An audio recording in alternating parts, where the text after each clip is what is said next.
नमस्कार किसान भाइयों। अप्रैल के महीने में भिंडी की खेती करना बहुत ही आसान है। 1 एकड़ में 15 से 20 हज़ार रुपये लगा करके आप बहुत ही आसानी से 2.5 से 3 लाख रुपए कमा सकते हैं। अगर आपकी भिंडी 10 रुपये किलो बिक जाएगी फिर भी आप बहुत ही आसानी से 2.5 से 3 लाख रुपए कमा पाएंगे।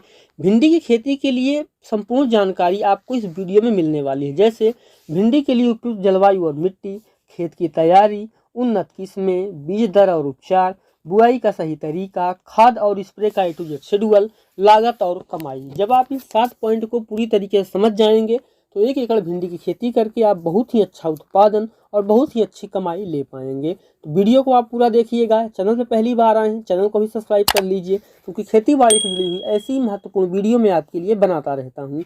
चलिए शुरू करते हैं। किसान भाइयों, भिंडी की खेती आप किसी भी मिट्टी में कर सकते हैं, चाहे वो रेतीली हो, चाहे बलुई हो, काली हो या फिर दोमट हो, किसी भी मिट्टी में कर सकते हैं। ध्यान रखें कि मिट्टी ऊसर नहीं होनी चाहिए, मिट्टी में बहुत ज़्यादा अम्ल और बहुत ज़्यादा नमक नहीं होना चाहिए।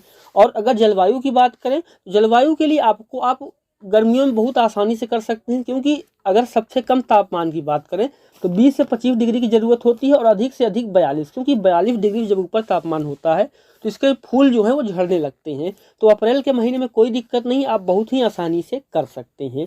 और अब बात आती है खेत की तैयारी की। सबसे पहले आपको 1 से 2 जुताई कर लेनी चाहिए। अगर आप सरसों की कटाई के बाद, गेहूं की कटाई के बाद या फिर आलू की खुदाई के बाद करने वाले हैं, तब आप 1 से 2 जुताई कर लीजिए। जो पुरानी फसल के अवशेष है उनको नष्ट कर दीजिए। और उसके बाद किसान भाइयों, आपके पास जितनी मात्रा में गोबर की खाद है, वर्मी कंपोस्ट है या फिर चिकन मैन्योर है, इसको आप डाल दीजिए। क्योंकि आप जितनी खाद जो है वो प्राकृतिक डालेंगे, रासायनिक खाद डालने की उतनी ही ज़रूरत कम होती है। सारी खादों को डाल दीजिए। 1 जुताई फिर कर दीजिए। जब 1 से 2 जुताई आप फिर कर देंगे तो आप देखेंगे कि जो आपकी मिट्टी है पूरी तरीके से भुरभुरी हो गई है। तो आपका जो खेत है वो बुआई के लिए तैयार है। और अब बात करते हैं टॉप 3 हाइब्रिड किस्मों के बारे में। नंबर 1 पे जो आती है वो है UPL की राधिका। इसकी कुछ खासियत के बारे में हम बात करें तो यह जो किस्म है इसको आप पूरे साल बुआई कर सकते हैं। इसके जो पौधे होते हैं उसमें आपको 2 से 4 शाखाएं देखने को मिलती हैं। जो फल होते हैं वो काफ़ी मुलायम होते हैं और तुड़ाई में भी काफ़ी आसान यह किस्म होती है। और जो भिंडी की सबसे बड़ी समस्या है पीला मोजेक और कर्ल वायरस, उसके प्रति ये मध्यम रोग प्रतिरोधी भी होती है। और पहली तुड़ाई इसकी 45 से 50 दिन में शुरू हो जाती है। और जो हमारी दूसरी हाइब्रिड किस्म है वो है नामधारी की NS 867। यह जो भिंडी है इसका पौधा मध्यम होता है, न ज़्यादा बड़ा होता है न ही ज़्यादा छोटा होता है। पौधे में आपको 2 से 3 शाखाएं देखने को मिलती हैं और इसका जो पौधा होता है थोड़ा झाड़ी नुमा होता है। पहली तुड़ाई मात्र 42 से 45 दिन में शुरू हो जाती है, तो आप इसका चुनाव कर सकते हैं। जो हमारी तीसरी किस्म है किसान भाइयों यहाँ पे वो है सिजेंटा की OH। किसान भाइयों यह जो किस्म है ज़्यादा उत्पादन देने के लिए जानी जाती है और इसकी जो पहली तुड़ाई हो 45 से 50 दिन में शुरू हो जाती है। पौधा मीडियम और काफ़ी मजबूत होता है, लंबे समय तक उत्पादन देता है। तो आप इन तीनों किस्मों को लगा सकते हैं। ध्यान रखें किसी भी किस्म का चुनाव करने से पहले अपने एरिया का तापमान और मिट्टी का ध्यान रखें, क्योंकि उसी के अनुसार उत्पादन होना है। तो ज़रूरी नहीं जो किस्म मैं आपको बता रहा हूँ ये आपके यहाँ अच्छा उत्पादन ही दे। और अब बात करते हैं बीज दर और उपचार की। किसान भाइयों, गर्मी में जब आप भिंडी की खेती करने जा रहे हैं तो आपको ज़्यादा बीज की ज़रूरत होती है। आमतौर पे आपको 5 से 6 किलो बीज की ज़रूरत होती है, लेकिन अप्रैल में आप आधा किलो बीज एक्स्ट्रा ले लेंगे तो ज़्यादा अच्छा होगा। और बीजों को बुआई के पहले मिट्टी में बहुत सारी बीमारियां हो जाती हैं, तो उससे बचने के लिए आपको 2 ग्राम कार्बेंडाजिम लेना है, उसको पानी में घोल लेना है। फिर उसमें किसान भाइयों आपको बीज को 6 घंटे के लिए भिगो देना है। 2 ग्राम कार्बेंडाजिम में 1 किलो बीज को भिगोना है। अगर आपका बीज जो है वो 6 किलो है तो आप 12 ग्राम कार्बेंडाजिम ले सकते हैं। इसमें आप 6 घंटे बीज को भिगो दीजिए और जब आप बीज को भिगो देंगे 6 घंटे बाद निकालेंगे छाया में सूखा करके, तब आप बुआई करेंगे तो आपका जो पौधा है वो अच्छे से जमाव भी करेगा और आगे कोई समस्या भी नहीं आएगी। और अब बात करते हैं कि बुआई का सही तरीका क्या है। किसान भाइयों, गर्मी की जो भिंडी की बुआई होती है वो आप फरवरी से लेकर के अप्रैल मई तक कर सकते हैं। तो अप्रैल का महीना आपके लिए काफ़ी ज़्यादा उपयुक्त होगा। और बुआई से पहले किसान भाइयों आपको ये ध्यान रखना है कि आपका जो बीज है बहुत ज़्यादा गीला नहीं होना चाहिए, हल्का नम होना चाहिए। और बिल्कुल सूखा बीज आप ना बोएं, क्योंकि उससे जमाव जो है वो बहुत ज़्यादा गिर जाता है। तो आपको बीज को भिगो लेना है। अगर आप बीज को उपचारित नहीं करते हैं फिर भी पानी में, तो आप उसको ज़रूर ही भिगो लीजिए। लाइन से लाइन की दूरी की बात करें तो 45 से 50 सेंटीमीटर आप रख सकते हैं किस्मों के अनुसार। पौधे से पौधे की दूरी 15 से 20 सेंटीमीटर रख सकते हैं। और बीज को आपको 1 से 2 सेंटीमीटर की गहराई में बोना है। इससे ज़्यादा गहराई में बोने पे समस्या हो सकती है। तो आप इस हिसाब से बो दीजिए। और अब बात करते हैं खाद और स्प्रे के शेड्यूल के बारे में। बुआई के समय आपको 30 किलो DAP, 30 किलो यूरिया और 20 किलो पोटास जो लेंगे वो MOP पोटास होगा, इसको डाल करके आपको बुआई कर देनी चाहिए। और बुआई के 10 से 15 दिन बाद जब आपका जो पौधा है वो धीरे धीरे विकास कर रहा हो तो वो तेज़ी से विकास करे और स्वस्थ भी रहे, उसके लिए किसान भाई आप उसमें NPK 19-19-19 1 किलो ले सकते हैं।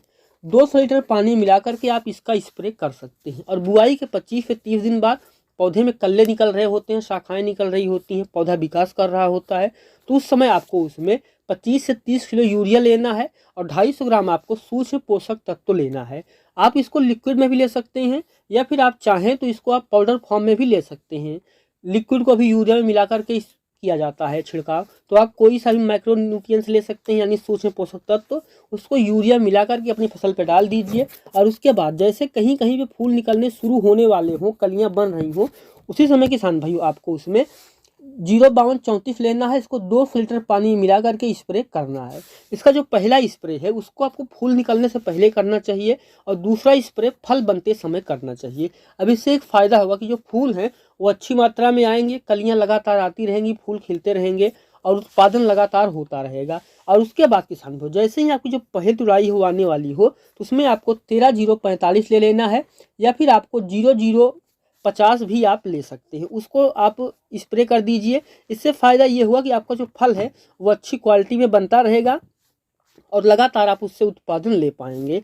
और बुआई के 65 से 60 या 65 दिन पे आप उसमें 30 किलो यूरिया फिर से डाल दीजिए ताकि जो यूरिया की कमी है वो उसको मिलती रहे। तब आपका जो पौधा है वो लगातार बहुत ही अच्छी मात्रा में उत्पादन जो है वो देता ही रहेगा किसान भाइयों। और अब बात आती है कि कौन सा स्प्रे करें रोगों के लिए। तो सबसे पहले आपको फनफूद नाशक लेना है, उसको आपको 250 ग्राम लेना है और 150 से 2 लीटर पानी मिलाकर के स्प्रे कर देना है शुरुआत में। और जब पौधा बड़ा हो जाए तब आपको 500 ग्राम ले लेना है। ध्यान रखें कि जैसे ही आपका जो पौधा है 15 से 20 दिन की अवस्था पे है तब आपको इसका पहला स्प्रे करना है और उसके 8 से 10 दिन बाद आपको लगातार स्प्रे करते ही रहना है। इसके साथ में अगर कीटनाशक आप मिलाएंगे, जैसे कि कोई कीट समस्या लग रही है तो आप कीटनाशक मिला करके भी स्प्रे कर सकते हैं। और अब बात आती है कि लागत कितनी लगेगी और कमाई कितनी होगी। 1 एकड़ में लगभग 10 से 15 हज़ार रुपये की लागत आएगी, क्योंकि आपको खाद डालना है, स्प्रे करना है, बीज लेके आना है, खेत की जुताई करनी है, सिंचाई करनी है, ये सब चीज़ें आपको लगेंगी। लेकिन आपको जो उत्पादन है जिस तरीके से मैंने बताया, अगर आप इस तरीके से करते हैं तो 1 एकड़ में आपको लगभग 250 से 300 क्विंटल तक का उत्पादन मिल सकता है। तो जिस हिसाब से रेट रहेगा उस हिसाब से आप बेचेंगे। लेकिन अगर 10 से 15 रुपये आप बेच पाएंगे तो आप बहुत ही आसानी से 2.5 से 3 लाख रुपए तक कमा सकते हैं। तो ये थी अप्रैल के महीने में भिंडी की खेती करने के बारे में जानकारी। वीडियो कैसा लगा आपको कमेंट सेक्शन में हमें ज़रूर लिखिएगा और आप कहाँ से देख रहे हैं हमें ये ज़रूर लिखें ताकि हमें पता चले कि आप कहाँ से देख रहे हैं।